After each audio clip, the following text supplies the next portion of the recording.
இன்றே டவுன்லோட் செய்து உங்கள் ஃபேவரட் ஷோக்களை என்ஜாய் பண்ணுங்க. இல்லடி அந்த வாய் வச்சுட்டு பேங்கிறவ கைய வச்சு எழுதி காட்டி நம்ம பிளான் எல்லாம் போட்டு கொடுக்க பார்த்தா கேக்குற உனக்கே எவ்வளவு ஷாக்கா இருக்கே. பாக்குற எனக்கு எவ்வளவு டென்ஷனா இருந்திருக்கும். அதான் போனா போட்டா கை கொஞ்ச நாள் அப்படியே இருக்கட்டும்னு லேசா உடைச்சிட்டேன். ஏங்கா இப்படி எல்லாம் பண்ணீங்க? வேற வழி இல்லையே. சரி, இங்க எதுக்கு நின்னுட்டு இருக்கீங்க? ஐயோ கர்ணா உன்னை தேடி இப்படிதான் போனா. வா எங்க இருக்கன்னு தேடி பாப்போம். ஃபர்ஸ்ட் இங்க பாக்கலாம், அப்புறமா அங்க போவோம்.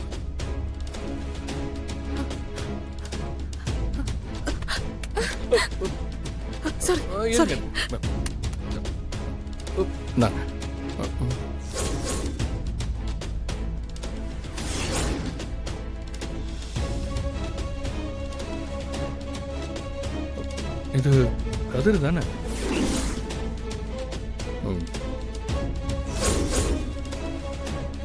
கதிருக்கு உங்களுக்கு என்ன சம்மந்தம்? அது நீங்க யாரு?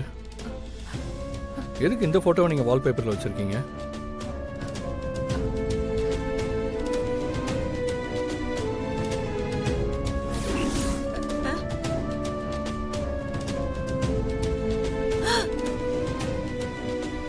ஐயோ இந்து அக்கா ஏதாவது சொல்லி கூப்பிடுங்க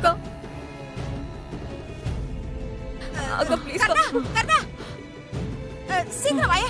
அங்க போனோட கை உடைச்சிருக்கு. வரேன். மாப்ள புவனா உங்களை தேடுற மாப்ள. நானே அவசரமா போயிட்டு இருக்கேன். போன் கொடுங்க. சீக்கிரம் வாங்க. பாவம் அவ அழறா. வரேன். வா. என்ன நீ? சீக்கிரம் வா. சீக்கிரம் வாங்க. சீக்கிரம் வா. வாய் பாத்தியா, கை பாத்தியா? அண்ணி என்னாச்சு? கையில இவ்வளவு பெரிய கட்டு போட்டிருக்காங்க. அது படியில கீழே விழும்போது கையும் சேர்ந்து அடிபட்டிருக்கும் போல இருக்கு கர்ணா. பாவம் வலிக்குதான். இவளால வாய் திறந்து எதுவும் பேச முடியாது. இவளுக்கு கையில அடிபட்டது தெரியாமலே போயிடுச்சு. நானும் கவனிக்கவே இல்ல. இன்னும் எங்கெல்லாம் அடிபட்டிருக்கோம் கடவுளே. என்னம்மா இந்த மாதிரி எல்லாம் நீ தாவ கூடாது. இருக்கிறதே ஒரு கை, அந்த கையில அடிபட்டுச்சுன்னா என்ன பண்ணுவேன்? அண்ணே இவ என்ன அப்போல இருந்து எதையோ சொல்ல ட்ரை பண்ணிக்கிட்டே இருக்கா. என்னன்னு எனக்கும் எதுவும் தெரியலையேப்பா. அடிபட்டதுல இருந்து கையும் காலையும் வச்சுட்டு இப்படி நீ என்னென்னமோ பண்றாளே. ஆனா அது என்னன்னுதான் எனக்கும் புரியல. பாவம் தலையில எதுவும் அடிபடல இல்லம்மா.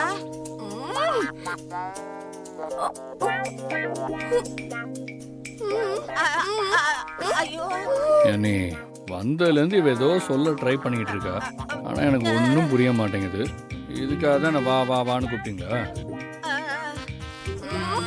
என்னன்னு கேட்டு வைங்க, நான் போயிட்டு வந்துடுறேன். சரி